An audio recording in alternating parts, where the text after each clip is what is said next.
There were 4 minutes left on Elvis's first professional test before they told him, "That's enough."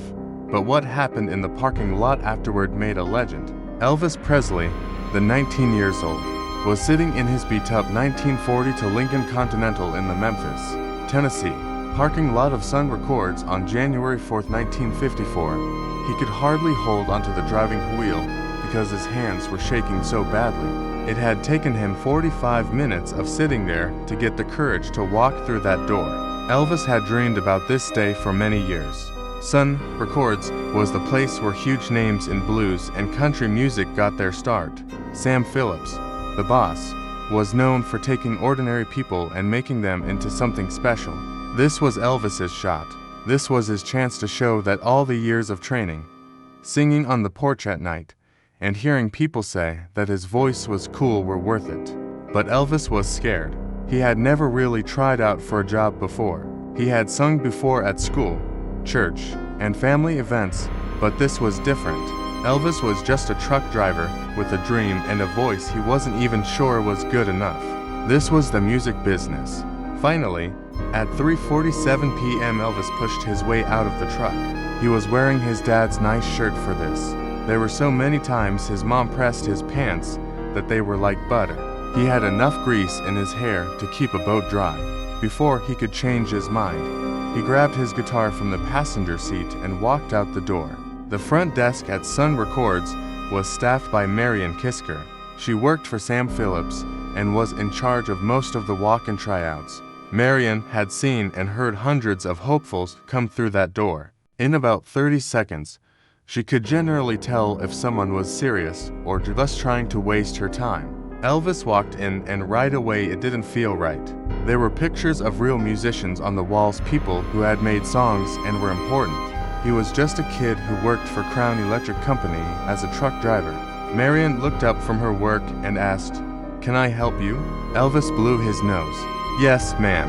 I'd like to try out, if that's possible. If you're hearing people today." Marion asked and looked at him for a moment.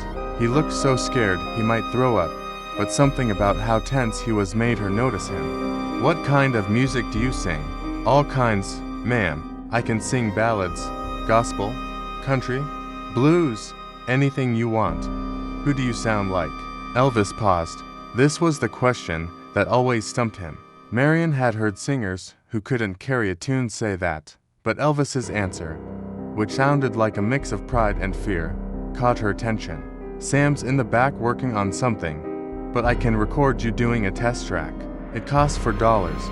If Sam likes what he hears, he might call you back for a real audition." Elvis's heart sank. He had exactly $3.72 in his pocket and had planned to use it to buy gas for his truck so he could get to work the next day. "Ma'am, I've got $3.72. Is there a way?" Marion cut him off and said, "That's fine. I've broken this rule before for kids who clearly couldn't afford it. Come on back." Elvis followed her into the small recording room, his guitar heavy in his hands. Marion set up the gear and gave him a pair of headphones that had electrical tape on them. "What are you going to sing? What is your happiness?" she asked. "My happiness," Elvis replied. "It was my mom's favorite song." "All right, when you're ready." Marion pressed record, and Elvis started to sing. At first, his voice was shaky and uncertain because he was nervous and aware of the recording equipment. He also forgot that Mary was watching him and forgot about everything else except the song. His voice found its groove, that unique mix of country twang and R&B soul that didn't quite sound like anyone else. Marion raised an eyebrow. This kid didn't sound like the other country singers who came through. He didn't sound like the blues singers. Sam Phillips walked in and looked annoyed. "Marion," he asked. What Sam stopped when he saw Elvis in the booth just doing a test recording. She realized she didn't know his name. "Elvis Presley." "Sir," Elvis said, taking off his headphones with a heavy heart. He could tell from Sam's face that the audition was over. Sam crossed his arms and stared at Elvis for a long time. "Play me something else, something up-tempo." Elvis's hands were shaking so badly that he almost dropped his guitar. He started playing a fast version of "That's All Right," a blues song by Arthur Crudup that Elvis had been obsessed with for months. Sam held up his hand at exactly 4 minutes in and said, "That's enough." Elvis stopped in the middle of the verse, his heart sinking into his stomach. "That's enough." Those are the words every auditioner dreads. Sam looked at Marion and then back at Elvis.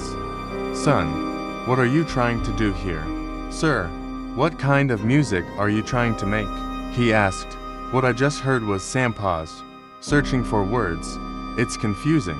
You're mixing blues and country like they're the same thing. You can't do that. You've got to pick a lane and stay in it." Elvis felt his face burn. "I just sing what I feel." "Sir, well, what you feel isn't commercially viable," Sam told him.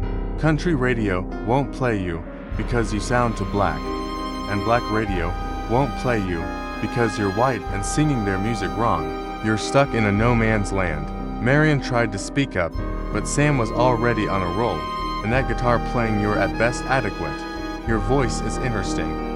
I'll give you that. But interesting doesn't sell records. People want familiar. They want to hear something they recognize. What you're doing is too different," Sam continued. Every word hit Elvis hard as he stood there holding his guitar. "My advice is to stick to truck driving. You have a steady job, right? Keep that job. Music isn't going to work out for you. You don't fit anywhere." "Yes, sir.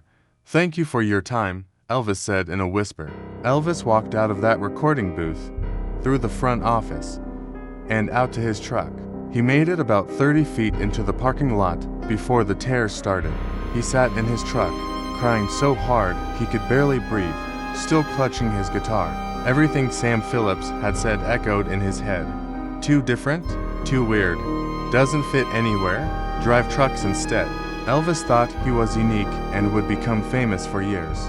His mother told him he would, and teachers said he had a beautiful voice.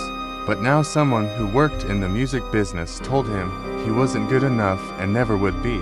Elvis cried in the parking lot for almost 2 hours as he watched the sun go down. Elvis wiped his eyes and looked at himself in the rearview mirror. He looked terrible. His eyes were red. His face was splotchy, and his hair was a mess from running his hands through it. But he saw something else. He saw his mom's face when she gave him that guitar. He saw the lunch lady who fed him for free so he could follow his dream. He saw the mechanic who gave him work so he could buy guitar strings. He saw everyone who had ever believed in him. And Elvis got mad. Sam Phillips had told him he was too different. Well, maybe that was what the world needed. It was time for Elvis to make a place for himself where he did belong. He got in his truck and drove straight to his parents' apartment. He found his mom in the kitchen, and she knew right away what was wrong. "Baby, what's wrong?" she asked. Elvis said, "I tried out at Sun Records today. Sam Phillips told me to stay a truck driver because my music was too confusing and different. He said I'd never make it." Gladys hugged her son and told him, "That man don't know everything." "Mama, that man is Sam Phillips. He knows the music business. If he says I'm not good enough," Elvis Aaron Presley, "you listen to me." Gladys grabbed his face and said, "That man told you that you don't fit into the boxes he knows. He's right, I don't sound like anyone else, and that's not a good thing in the music business." "That's exactly why it's a good thing," Gladys insisted. "Baby, there are already a million singers who sound like everyone else. The world doesn't need another one of those. The world needs someone who sounds like nobody else. The world needs you." Elvis wanted to believe her, but Sam Phillips' words were still fresh in his mind. Gladys said, "I'm going to tell you something. I remember when you were turned down from the school choir. I told you that being different was cool, and I was right. You didn't need their choir. You've been making your own music ever since. This is the same thing, baby. Sam Phillips doesn't see what you are yet. That doesn't mean what you are isn't valuable. It just means he's not ready to understand it." Elvis sat at the kitchen table with his head in his hands. "Mama, I don't know if I can keep doing this. Keep getting turned down. Keep being told I'm not good enough," Gladys told him firmly. "Yes, you can. And you know why. Strong people use pain as fuel to prove them wrong." That's what Elvis did that night. He took $3.70 out of his pocket and bought a small notebook. On the first page, He wrote down exactly what Sam Phillips had said. Too different, too weird, doesn't fit anywhere, drive trucks instead. Then Elvis wrote his own response under those words. I'll show you what different can do. For the next few months, Elvis didn't give up. He kept practicing, playing at local venues, and singing on the radio when amateur shows would have him. He also kept creating that unique sound that Sam Phillips had thought was confused. Marion Kisker called Elvis in June 1954, only 5 months after that awful audition. Sam Phillips was looking for a white singer who could authentically sing black music, and Marion had never forgotten the kid with the shaky hands and the